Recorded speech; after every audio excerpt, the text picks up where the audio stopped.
4th podcast. Everything is right with the world. It is your boy, Ashcan, a.k.a. Your Mom is Gay. What are you two snickering about over there? Of course, as always. Am I super loud now all of a sudden?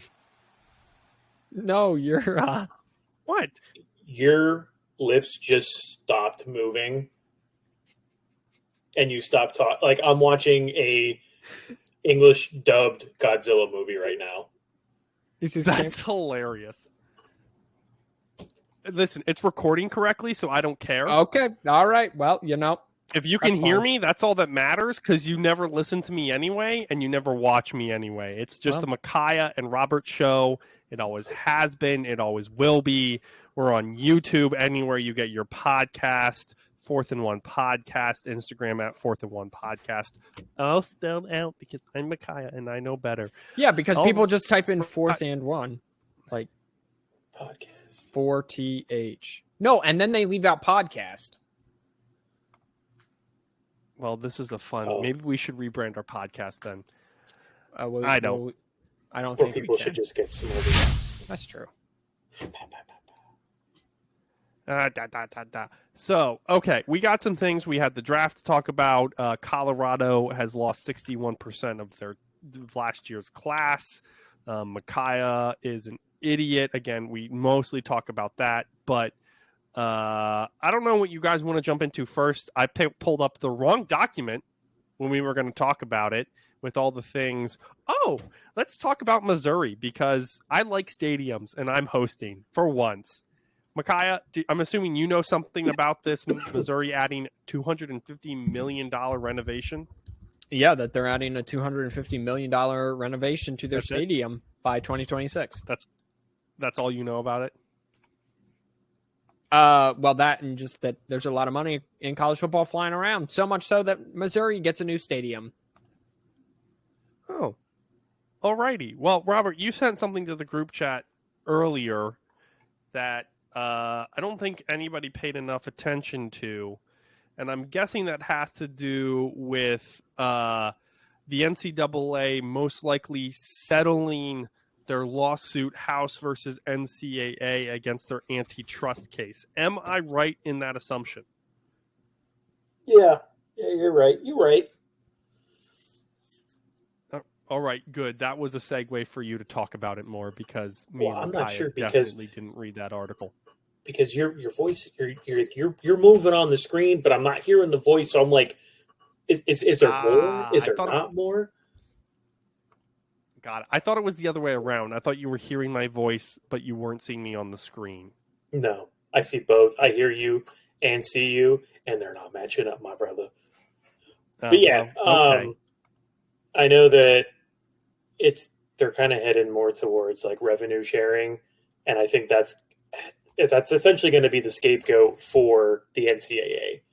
That's the only way I think they can really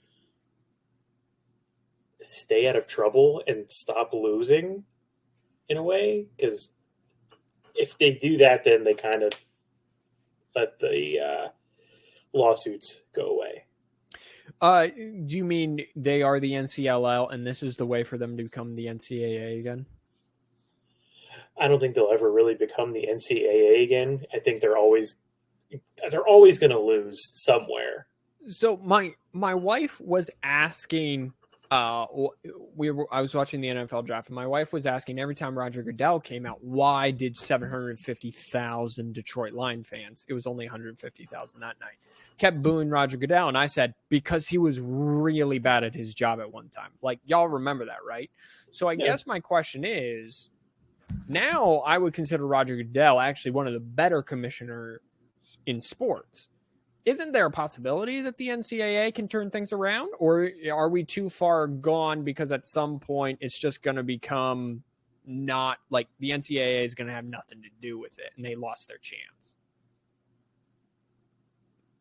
I didn't know if Simi was going to do anything, so I'm like trying to watch his mouth. Yeah, I get that. He was yawning too, so that doesn't help. It didn't help at all. They probably could get themselves back into being kind of the good guys. But I think the only way they can get themselves being in the good guy position is by kind of almost not doing nothing, but trying to do little by doing more, if that makes any sense. Or doing more by doing little, one of the two. But like they kind of meddle too much in things, and that's where it's just lawsuit after lawsuit after lawsuit, and then that's why they lose so much, is because it's like, oh yeah, you're right. This rule that we established in 1945 is actually wrong for 2024, so now we got to fix everything again. My favorite part is that, the NCAA has a big government body backing for more than one reason, but yet the government and the laws are the things that are just right now just picking it apart. So that's just a form of irony that I really appreciate. So here's what I'm seeing in this article, ESPN, written by, I want to give him credit. Oh, Pete Thamel and Dan Murphy. Surprise. The authority. So Texas A&M athletic director Trev Alberts recently told Bryan College Station Eagle that the school could be adding 15 to 20 million to their budget annually for what he termed to be, quote, a new expense category, end quote, in college athletics. Sources indicate for the revenue sharing totally that the top end would be once determined would be in the neighborhood of 20 million annually, although that has yet, I'm assuming by the Texas A&M quote that means per school, but that's to be determined. Although it's yet to be settled, whatever number is set by the settlement, individual schools will be able to opt in to share revenue up to that number with their student athletes, as discretion dictates. They could choose to share less, but not more.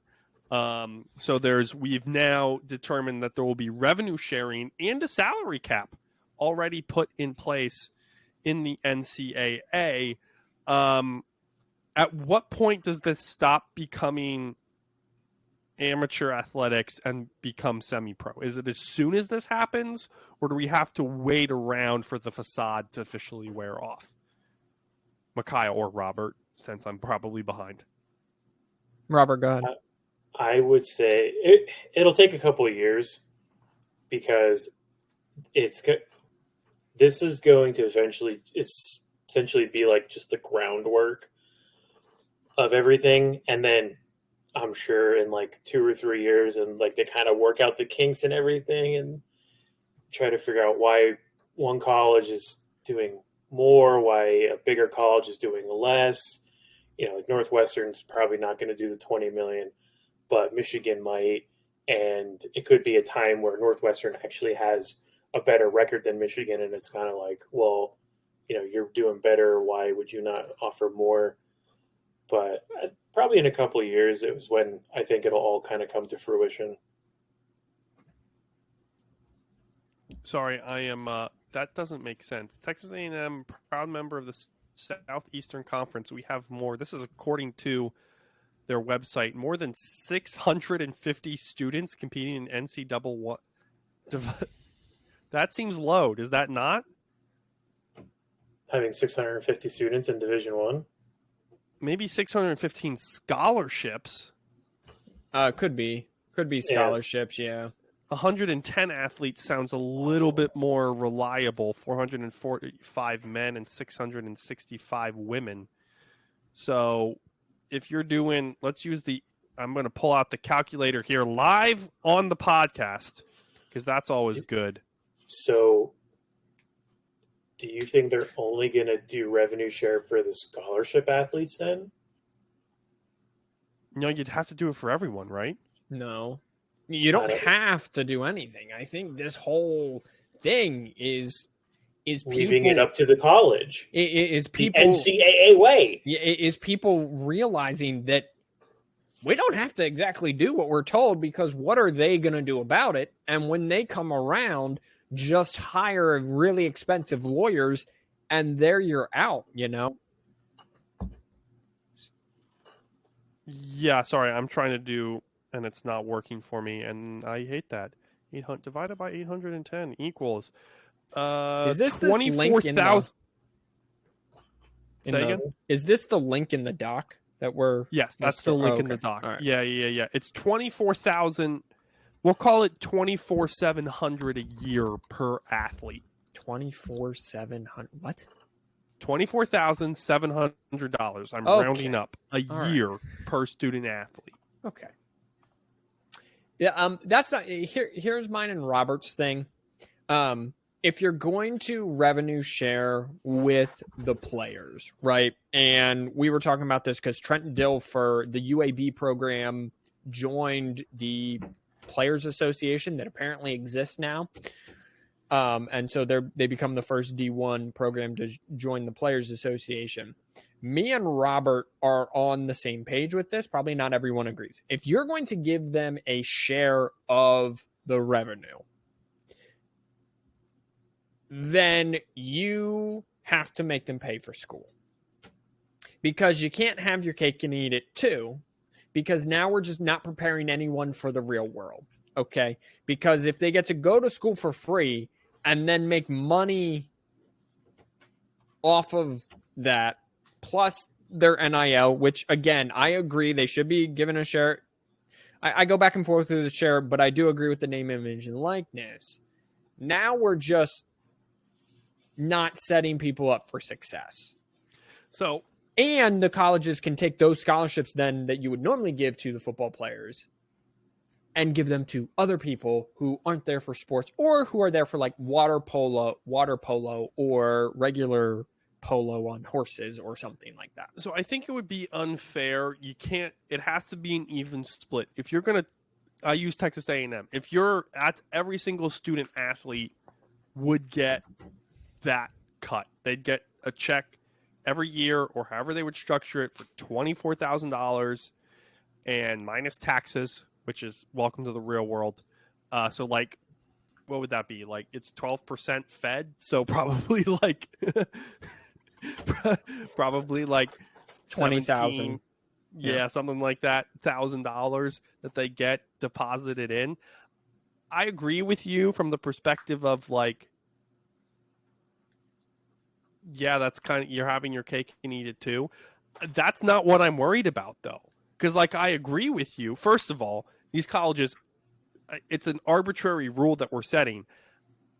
This is where I disagree with you too. It's not, there's no way for the NCLL to become the NCWW, just to say that for fun, because this system is broken now. The system hasn't been in place since probably 1970, if not before that, when it was just a governing body so kids could play against each other evenly. We're done. This is the death that I talked about three years ago of college sports. This is it. We're seeing professional football. We're seeing soccer, association football form right now. That's what we're seeing, and that's what we're stuck with. And I don't think it doesn't feel like you guys understand that. This is the death of amateur sports in America, unless you're going to a rec league. This is it. We're done after this. Okay.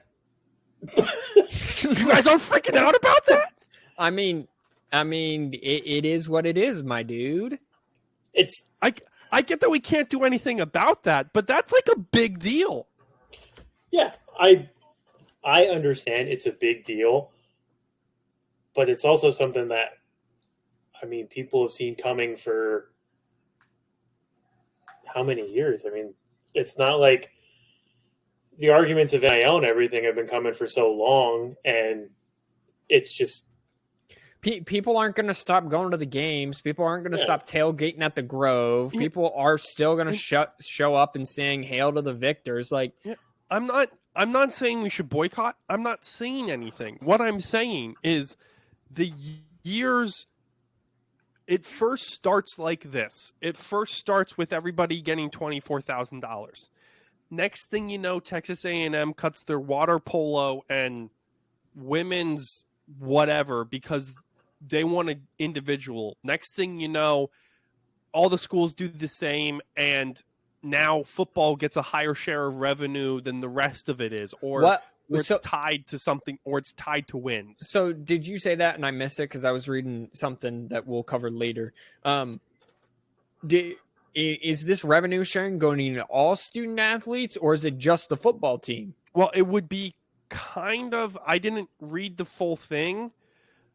And because my guess is it's got to be just the football team. That would be extremely no, because the women's organizations would be out, just enraged right now. Okay, well then tell them to 2024. Tell them to make money. What about 2024?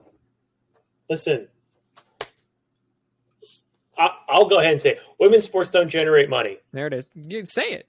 You're not wrong. This is the first year in probably the existence of women's basketball where they're like kind of turning a pretty sizable profit, and it's probably never going to happen again because literally the stars that were there are gone. Like Iowa more than likely is never going to go back to the championship game because Caitlin Clark is gone. I'm not disagreeing with the fact that they don't, but here's the issue. It's not going to start that way. It will end that way. It will end with like Arsenal, like Manchester United. Yes, it will always end. Yeah, go ahead. Okay, so how we were talking, how it said that they could claim up to 20 million, right? Yeah, sure. That's what it said. So it's probably just going to be discretionary to the colleges then, where NCAA is saying you can claim up to 20 million. And it's up to you how you break it down. But every sport has to get something. So it might be football only gets 10, but the other ones get everything else broken down. You know what I'm saying? Maybe that's how they try to do it. I don't know. So, or maybe you should get the revenue that your sport brings in. It's possible. Well, if that's the case, they would all cut their programs and they would have a women's basketball team and a men's football team, and that would be it. Or women's soccer team, or whatever their best sport is. You literally just said we're headed in that direction anyway. Well, I feel like that's going to be kind of hard to determine the amount of revenue brought in from the football team. Like, how is that's already programmed in? No, but so. Obviously, every school is different.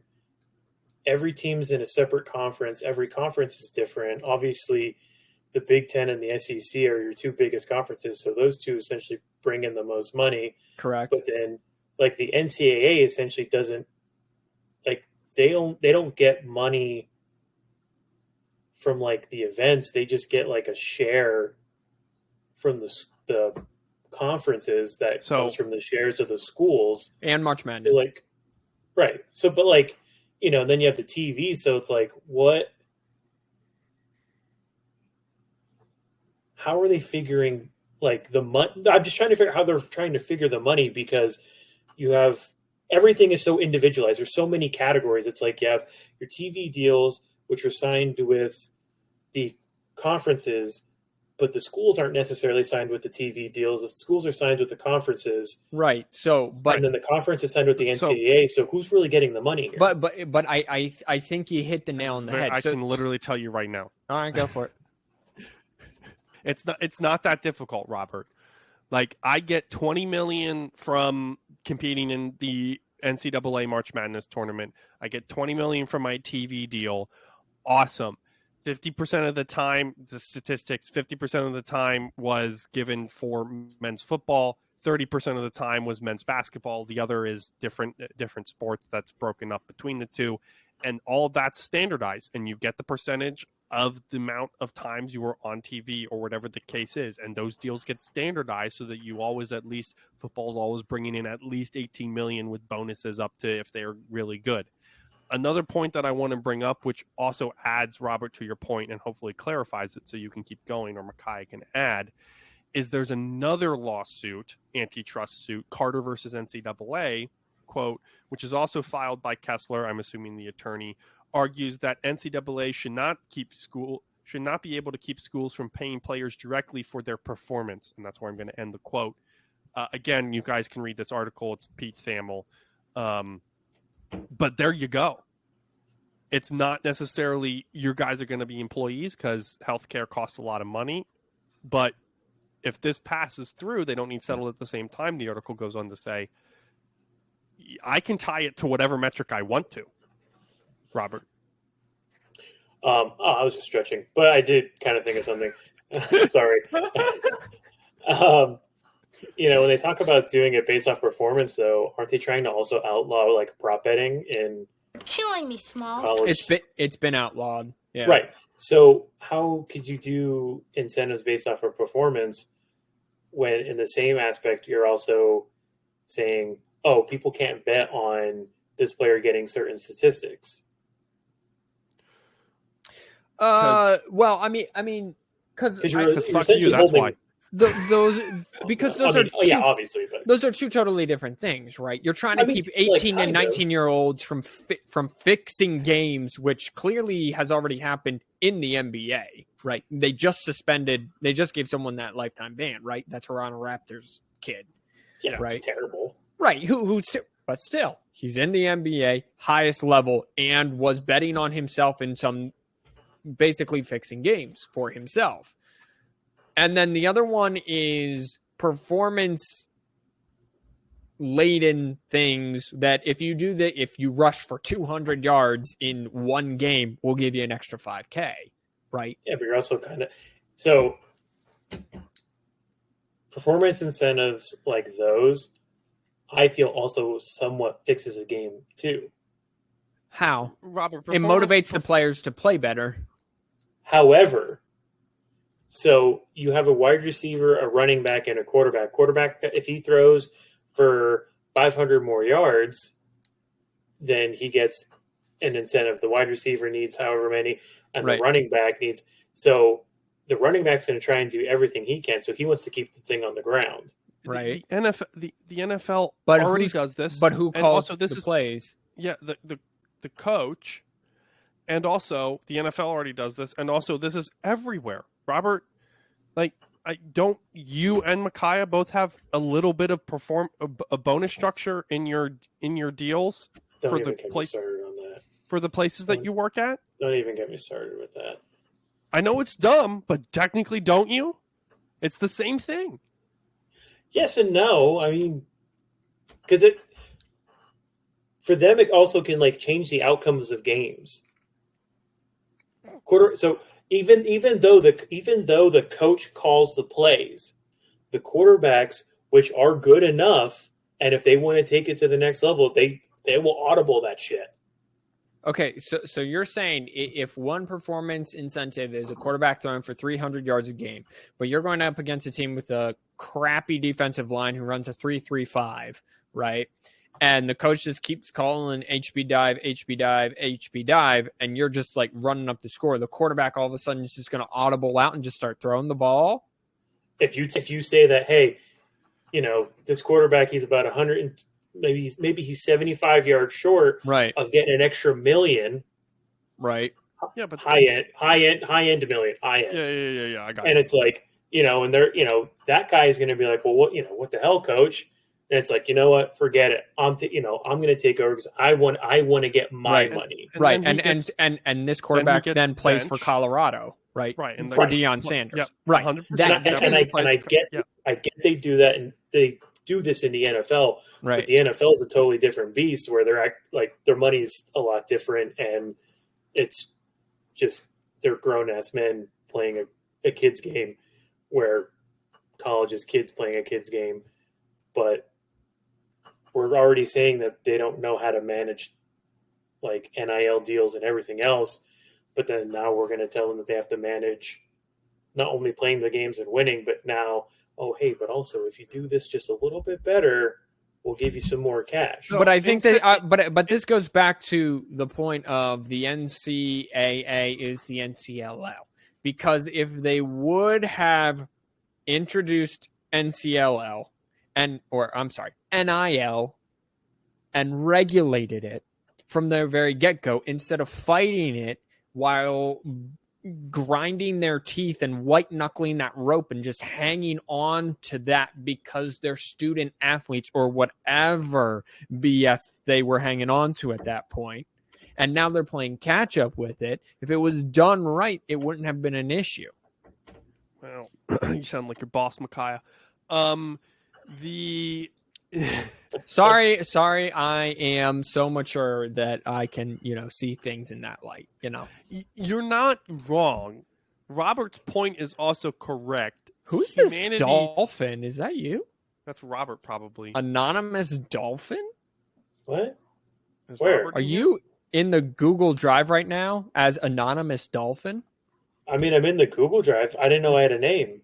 Yeah, you're Anonymous Dolphin. You're probably just under, whatever the case is. Technology is fascinating, folks.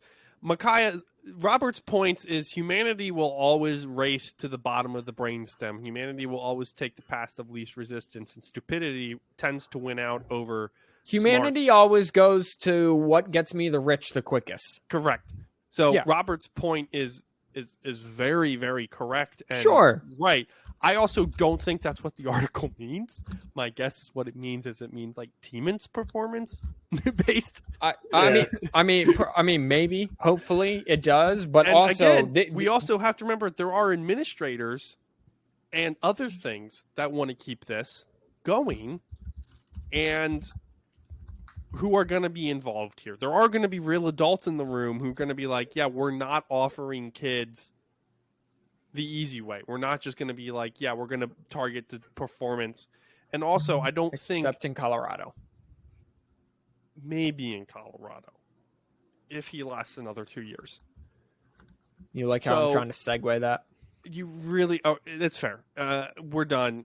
We'll move on. Colorado lost 61% of their 2023 class. There's the title Micaiah wants to hear you talk about. Except I think it's the one that Robert sent. Well, actually, I have Transfer U in there in Colorado. Oh, that's a good one. I like However, that. I did just get this. It is a post by Deion Sanders, or not a post. It is by ESPN. Deion Sanders, Shedeur Sanders clapped back at Colorado critics. So, Colorado safety, they had 3 starters leave, including Xavier Smith, told The Athletic in a story published Monday that Deion Sanders never even tried to get to know me and that he was destroying guys' confidence and belief in themselves. Shedeur Sanders then posted on X, formerly Twitter, that he didn't even remember who Smith was, and, quote, bro had to be very mid at best. Mid means average, Mom. You're welcome.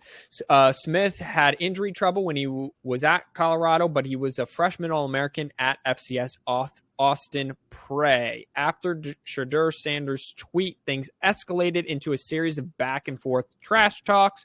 Colorado receiver Caleb Mathis posted a video of himself getting the better of Smith in a practice last spring, to which Smith's Austin Prey teammate Jaheim Ward noted that Mathis only had 38 yards receiving, which I find hilarious. That tweet led to Ward's career stats at FCS school, 36 tackles over 3 seasons, getting posted, which prompted Deion Sanders to join the tweet, saying, Lord Jesus, above the screenshot of Ward stats. Deion Sanders basically taking aim at that.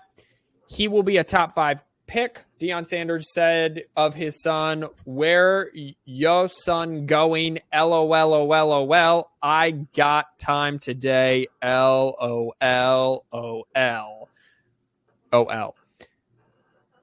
This is Colorado is a massive train wreck, ladies and gentlemen. Year 1, 100% can see the mass. I mean, it was half the team. They had 48 transfers out, 48 or 52 transfers in, something like that. 61% of the 2023 class is just asinine. You can't keep turning over the roster this much. NFL teams don't turn over the roster this much. What's the NFL turnover rate? 33% or something? Yeah, I mean, You're asking the wrong guy. I don't know. I'm pretty sure the NFL turnover from season to season is somewhere around 30%. Okay.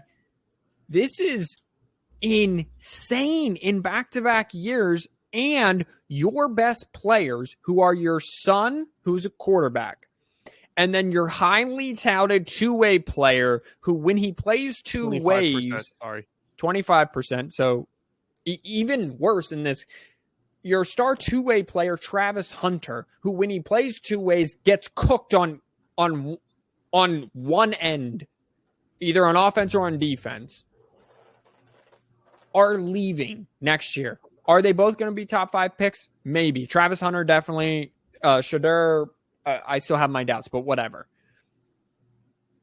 And you got nothing coming in. You got nothing but turnover culture. That is the culture he is building. Right, wrong, or indifferent, there is no culture being built at Colorado. He can say that you're making them men and you're preparing them, and that's fine. But you're clearly not doing it correctly, because everyone who's left that program this year are saying the exact same thing. Everyone who left the program last year are saying the exact same thing as the kids who left this year. This is an issue.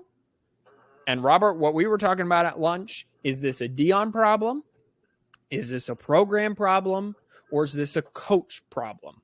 Or kids problem? 4 things. I just think the whole thing, I think, is a problem. But also, if you were sitting here last year when they announced Dion was going to be the head coach, and a certain someone sat here and said, yeah, this is going to be a problem, you would have said, yeah, Robert, okay, whatever you say, buddy. But, I mean, it's turning into a problem, because not only are you having kids say, like, negative things about the coach, but you have a coach, a grown-ass man, clapping back at kids. Like, that's what you're not supposed to do. You would say they're adults. Well, even if they're adults, the great coaches don't do that. The great coaches focus on football, live football, eat, breathe, sleep football. Saban, football championships. Harbaugh, football champion. Jimbo, football champion. That's what they do. Dion's more worried about, just like last year, playing for clicks. This dude greatest line. Like, he's almost, it's just like, he is, like, his ego just followed him from when he played in professional sports. And I think it's just reflecting on these kids, where these kids are coming in like, oh my God, this is going to be the greatest thing ever. And it's just like, nope, just kidding. It's not. You turn around, you have Travis Hunter, who's, supposed to be this just Thanos of a cornerback and wide receiver, being coached by one of the greater corners in the NFL. And I'm going to be honest with you, hot take, Will Johnson's a better corner. Yeah, no, I don't think that's a hot take at all. I think Will Johnson is the better corner. Yes. Like, that's all you heard about was, Shadur does have good moments at times, but he's also a mobile quarterback. But Shadur probably could do good things in the NFL. But Travis Hunter, the hype was too big behind him. I think he's a better wide receiver than he is corner. Probably, because he played against Stanford, and he's supposed to be this just, I'm Travis Hunter. I'm this big dude, I'm the big dog on campus. And then Stanford. Say it one more time. Name me Stanford. Name me a notable wide receiver from Stanford. I'm waiting. I can't. Cooked him. Flipped him over. Cooked him. Well done. And then put it on the floor. That game right there is the epitome of, okay, this guy, not there yet. Not the real deal yet. You can put the D's on the chest saying he's a dog. Yeah, well, that dog, I almost made a Michael Vick reference, but that would have been really bad. I'm proud of you. I know. He got beat down. Yeah. And it's like, and Will Johnson wasn't getting beat down as a freshman, and he Right. wasn't getting beaten down as a sophomore. In fact, he got the better of Marvin Harrison. yeah. Time after time after time again, and now he's going into his junior year, and guess what? He'll probably be even better. Or he'll pull Jadeveon Clowney, give a half-assed effort, and Michigan will win 5 games. So either way works for me. So speaking of cornerbacks from Michigan, apparently Amari Walker has re-entered the transfer portal and is very much predicted to go back to Michigan. Oh, he's predicted to come back to Exactly. Michigan. Yeah, I told you that. Yes. Oh, no, I remember you telling me he entered the transfer portal. Yeah. I didn't remember he was back. Okay, well, hey, you know what? Predicted. Yeah, right. Which, I mean, that honestly, as much as you don't like him, that would help Michigan at this point, considering losing Rod and I have no feelings against Amari Walker. I have feelings against, or I raise an eyebrow to kids who leave a program that just won a national championship. And it's like, okay, what are we doing? So- Like, I understand the 3 stars but and the 2 stars. he wasn't a part of the national championship team. Where was he? I thought he was on the team. He just didn't play. I thought he transferred to Ole Miss last year. I thought he transferred in the He transferred in January. yeah, he transferred in January. Oh, okay. Right. So he won a natty and then was like, I'm going to go get paid, and then find out he wasn't getting paid and is now coming back to try to win another natty. Like, are you in it for Oh, yeah, that's right. Are you in it for the clicks? Or are you So- in it to talk with your helmet, right? We also haven't had spring game talk, right? Dude, you're hosting. You Yeah, I'm just making no, not today. Last week when I was, or 2 weeks A little ago bit. when I was barely talking. All right, a let's. tad. So Nothing we should go a nothing little that's bit. written on the board, yeah. CJ Charleston is also predicted to come. He's a wide receiver from Youngstown State. If any of you Let's care, Go. Coal mining Nothing- country. nothing big. He is majoring in mathematics, and I found that interesting, so I thought I would share it. I with prefer only communications majors at wide receiver. I need them focused on justice. you. I football. prefer sports administration or Criminal physical justice. education. If you could be psychology major, that'd be great. Do you know at Duke University you can take a TikTok class? I prefer kids who only major in TikTok. How's that going to work? Isn't that getting like banned or whatever? Well, it's Yeah, not someone will buy it. it's not a major. It's only a class at Duke So University. speaking of other things, let's go back. Let's go over to Michigan since we were talking a little bit about them. Yeah, go To ahead. their quarterback. We saw all 5 out for the spring game. I watched a quarter, and I watched 2 drives for, and I don't even remember who they were. Not even a And, true like, fan. The third, and I watched a quarter of the game, and which was more than a quarter, and a little bit in the fourth, so a little bit over a quarter of the full game. You know what I did? I Um, started the game, got on Madden, won the AFC Championship, and came back, and then finished it. That's what I You done? do. Are you done? No, I'm just getting started, bud. You were the one who were 18 minutes late. I was not. I was 7 minutes late, and I will take that to my grave. I will die on this hill. What did you guys take? I saw one starting quarterback, I saw like 1.5 starting quarterbacks and a backup quarterback. Alex Orgy, I feel bad for you. You're almost there.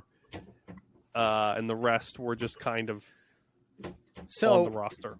Michigan's quarterbacks in the spring game, at least since championship time, right? So going back to the 2021 spring game, they've never looked good. Cade McNamara looked awful. He even played in that spring game. He played for both teams, both maize and blue, and he was awful. JJ McCarthy didn't even play. Like, all the backups looked better. Last year, JJ McCarthy played and didn't look great. This year, Alex Orgy started slow, then got a little better, maybe tweaked a hamstring late, but wasn't really comfortable in the pocket.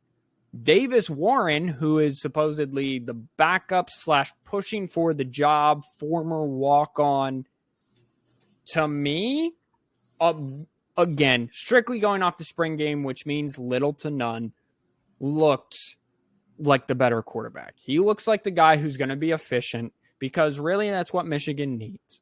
Donovan Edwards looked good. The offensive line looked good. The defense it was a low-scoring game. I think the final score was 13-10. There was no spring game where the final score was 13-10. And the defense is going to be good. The secondary is going to be good, especially at safety. The linebackers are going to be good, and that D-line is going to be amazing. So you just need a quarterback to complete 65% of his passes and not turn the ball over. And if you want to say, kicker. Well, okay, yes, and you need a kicker because we missed 2 kicks, but we got 1 transferred in, right?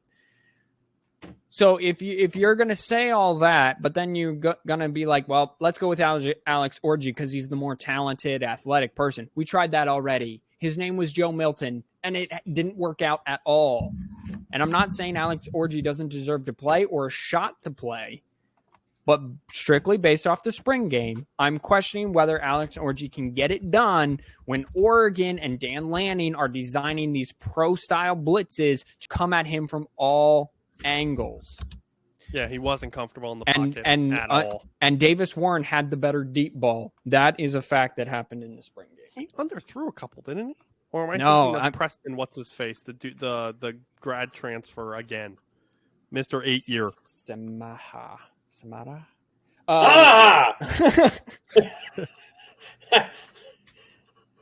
We might need to keep it on the team just so I do that. His name's Jack Tuttle, and he was hurt. Yes, Mr. 8-year Jack Tuttle. Mr. 8-year Jack Tuttle. Okay, let's take it down south to the burnt orange and white game. Dumbass name. Texas orange and white. Do we actually care what Arch Manning did, or is this another case of Michigan quarterbacks? Because he cooked. Okay. And should Texas be worried about their defense? Because I would be. Okay, so I don't know how Texas had their spring game set up, but Robert seems to think that Dylan Raiola is going to be the Big Ten quarterback of the year strictly off of his spring game. And if that's the case, then Arch Manning is a first ballot Hall of Famer. Because Arch Manning was phenomenal, my dude. He has a valid point here, Robert. No, Raiola actually starts. Arch doesn't. What does it matter? He started in the spring. They both started in the spring game. What does it matter? That's good for him. It's good for Dylan Raiola. What's your point? Yeah, but Dylan Raiola is actually the starter for the team. So having him actually possibly being the better quarterback in the Big Ten makes sense, where Arch isn't. No, you're grading what Dylan Raiola could be off of his spring game performance, right? And I'm saying that if you're just, I'm taking a shot at you. Let's be honest. Yeah, I know you are. And I'm with saying, the knowledge of knowing that Raiola is the starter, it's a possibility. Well, then based off Arch Manning's spring game, then he should be the starter. Is going to go number 1 as a sophomore and be a first ballot Hall of Famer. Like that's just happening based off of the spring Johnny game. Manziel down there. Because okay. In all seriousness, though, Arch Manning had a fantastic day. Like, come on. He had a fantastic day. Did Arch Manning have a fantastic day, or did the defense just suck? Probably some of both. Like, Texas lost their 2 big interior defensive linemen. They lost a corner and a safety. Like, they're going to be – and they weren't fantastic on defense last year. Okay, they weren't a Georgia or a Michigan last year. So, it's going to – it's probably some of both, yeah. All right, let's clean up a few things here. Let's go first. NCAA approves helmet communication. Will this shut up everybody with Michigan's sign stealing last year? No. I mean, people are still going to complain about it until the NCAA does something, but it's just something that... Does anybody have like a... Is this just we approve it, or is this we are implementing it? Does anybody know that information? If we were a better podcast, we would know that information, but we're not. So welcome to the worst podcast of the internet. I think it's not. I don't think you have to do it. I think they just came out and they said, "Hey, you can do this." And they're also allowing iPads on the sidelines. Yeah, because obviously you're not going to have kids. UTSA. Don't yeet yourself off the stairs. He is talking to a dog, ladies and gentlemen. A dog is. He literally came down, and we don't have railing on the one side of the stairs. He literally came down and was going to jump off of the stairs, which is like 8 feet high up. Okay, he went down the right way. Maybe you should give him more treats. No, maybe you should feed him. He just got dinner. Dinner. If I was Duke, I would do the same thing with the way you're talking about Arch Manning. You're talking about Dylan Raiola in the conference that has. All right. You know what? It's a song for another time. Also, we'll have this argument as name the really season goes. Samaha. Yeah. Yeah. So then it takes me back to. Oh, and by the way, very few teams are going to use this helmet communications because teams still want to run tempo. So and you can't run tempo with the helmet communication unless if you have an experienced quarterback. So a lot of this doesn't matter. This is just because the NCAA is trying to get a W and trying to make the Michigan thing go away, but yet they still want to punish Michigan. So that's all this is. So speaking of the NCAA taking a U-turn and unpunishing somebody that they probably shouldn't have, technically it's not. Reggie Bush got his Heisman back. RG3, super happy to hear that. I saw him on LinkedIn because he has a very active LinkedIn feed, just in case you guys were curious. Wasn't, but thanks. But yeah, so that's news. This kind of seems like, and I know it sounds bad, so bear with me. Or don't, you're your own people.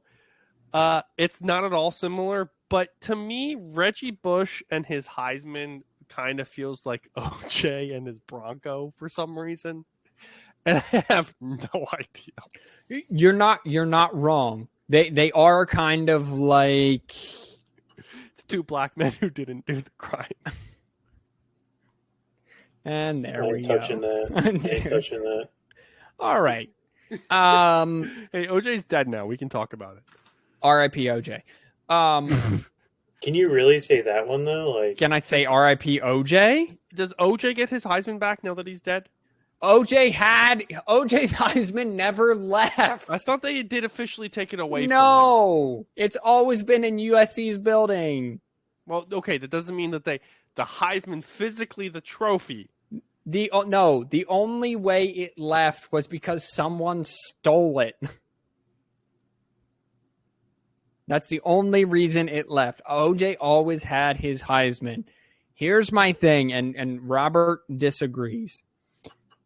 You had that 30 for 30 documentary of Johnny Manziel come out, right? Called Johnny Football. And he details that he went into some dude's basement or club VIP suite and was signing autographs and got $5,000 and was flying all over the world.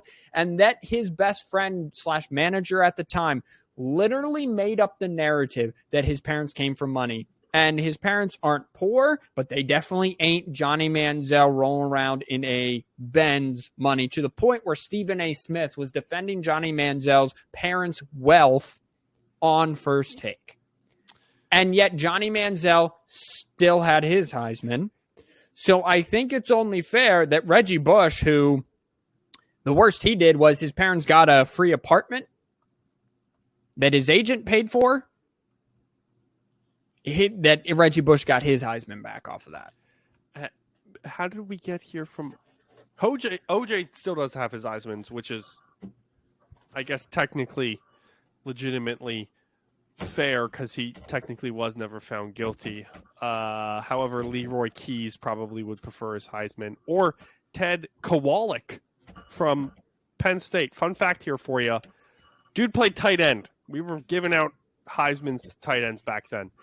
Yeah, I think it's fair that Reggie got his Heisman. I don't think anybody disagreed. Oh, but the man in the middle does. Well, Robert, go fuck yourself, dude. Oh. Listen, I disagreed just because it was, I said, like, hey, he broke the rules. They knew the rules. And just because the rules changed 20 years later, people, and he has allegedly, the glove did not fit, so you must acquit. Are you Reggie Bush? My favorite part about this is that to make his point, Robert is just quoting the OJ trial.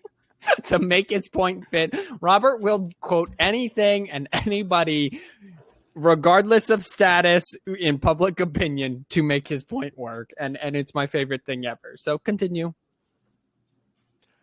I'm trying to figure out if anybody else lost their Heisman.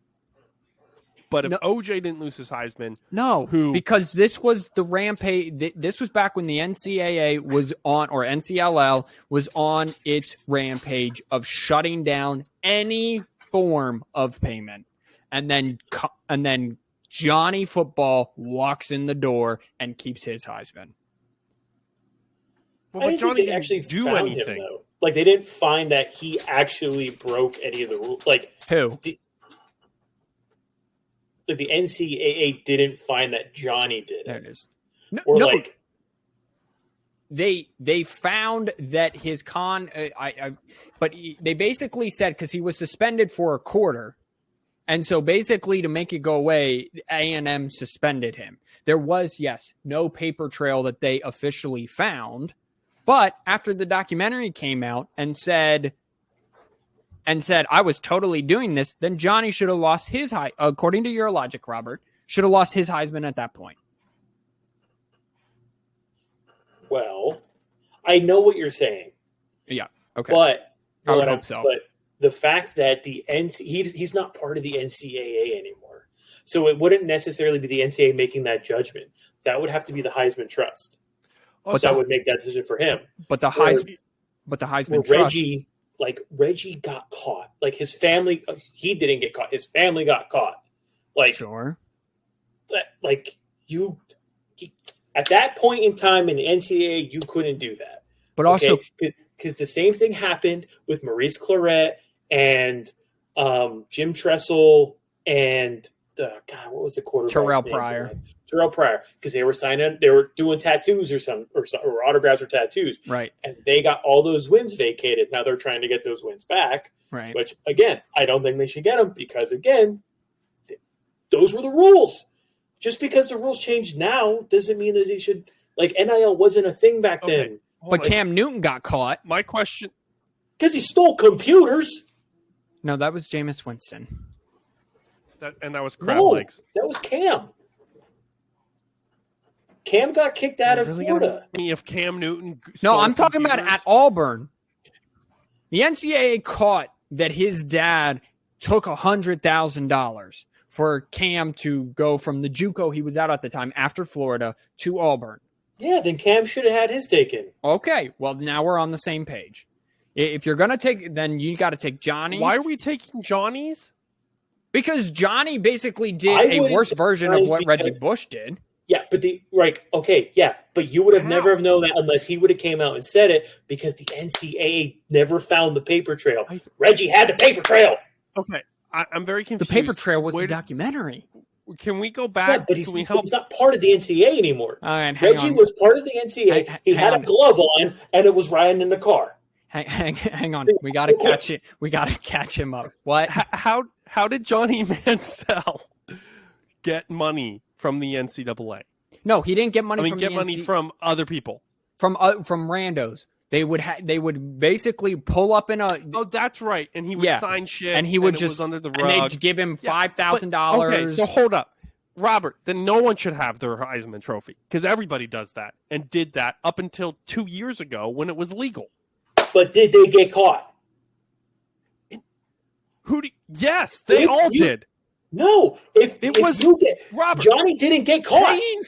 Paying for signatures has been the number one way that athletes have made money from before SMU got banned. I forget who their big running back who got a free effing car. Eric Dickerson. Thank you.